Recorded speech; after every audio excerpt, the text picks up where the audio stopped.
ওভারে 23 3 উইকেট। তো ভাইয়া 3 ওভারে 23 রান 3 উইকেট। কি মনে করতেছেন? আপনার কোনো জারুল নাই, ডারকে আগে জি।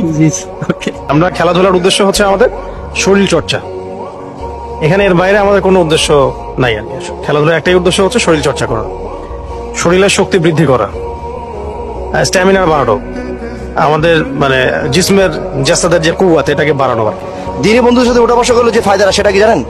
এই যে আসর নামাজটা জামাতের সাথে হয়েছে, মাগরিব নামাজটা জামাতের সাথে হয়েছে, দিনের কথা শোনা হচ্ছে, এই মানুষের জীবনে গোমরা হয়ে যাবে, পথভ্রষ্ট হবে? হবে না। নবীকে আল্লাহ তাআলা আদেশ করেছে নেককারদের সাথে থাকো।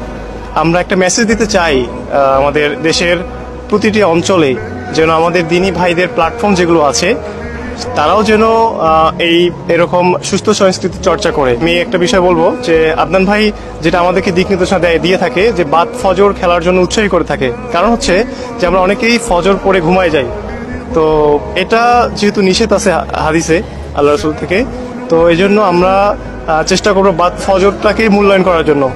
ফজরের নামাজ পড়ার পরে কোরআন জিকির আজকার করতে করতে আমরা মাঠে আসবো। কিছু কসরতে থাকা যেগুলো আমাদের সুস্থ রাখবে, আমাদেরকে সুস্থ রাখবে। এখানে অনেকগুলো বিষয় একত্রিত হয়, একটা তো সুস্থতা, একটা হলো বিনোদন, নিছক বিনোদন না, এই বিনোদনের কিছু ভালো সাইড আছে।